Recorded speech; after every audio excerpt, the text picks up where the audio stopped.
ஆண்டவர் உங்களை பார்த்து சொல்றார், என் மகனே, என் மகளே, யாரோ ஒருத்தர் குறித்து பயந்துகிட்டே இருக்கிறியா? எனக்கு தீமை செய்யறாங்க, என்னை அழிச்சிட நினைக்கிறாங்க, என்னை முடைக்கிற நினைக்கிறாங்க, எனக்கு வரக்கூடிய நன்மையை தடுக்க பாக்குறாங்க, ப்ரமோஷனை தடுக்கிறாங்க, எனக்கு விரோதமா இந்த அதிகாரிகள், இந்த பொல்லாத மனிதர்கள் ஏதாவது பண்ண நினைக்கிறாங்க, நீ கலங்கிட்டே இருக்கிறீங்களா?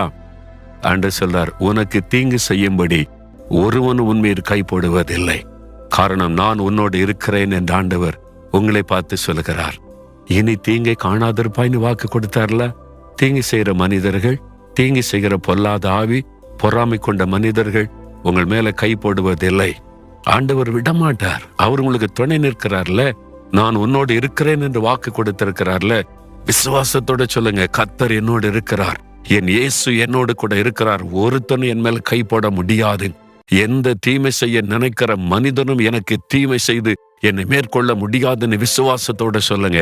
பயப்படாதங்க, நீங்க தான் ஜெயிப்பீங்க. ஒருவரும் உங்களை டச் பண்ண முடியாது. ஆண்டவர் வாக்கு கொடுத்திருக்கிறார். ஒருவனும் உங்கள் மேல தீங்கு செய்வதற்கு கை போட ஆண்டவர் அனுமதிக்கவே மாட்டார். சிலுவையில் உங்களுக்காக தன்னையே பலியாய் கொடுத்து உங்களை பிள்ளைகளாக ஏற்றுக்கொண்ட ஆண்டவர் உங்களை எப்படி கைவிட்டு விடுவார்?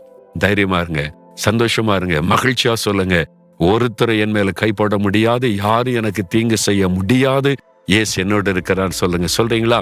இயேசு என் கூட இருக்கிறதுனால ஒருவரும் எனக்கு தீங்கு செய்ய முடியாது. இயேசுவே, நான் அதை விசுவாசிக்கிறேன், விசுவாசத்தை அறிக்கையிடுகிறேன். ஒரு தீங்கும் என்னை மேற்கொள்வதில்லை, யாரும் என் மீது கைப்பட முடியாது. நீர் என்னோடு இருக்கிறதற்காய் ஸ்தோத்திரம், ஸ்தோத்திரம். இயேசு கிறிஸ்துவின் நாமத்தில் ஆமேன், ஆமேன்.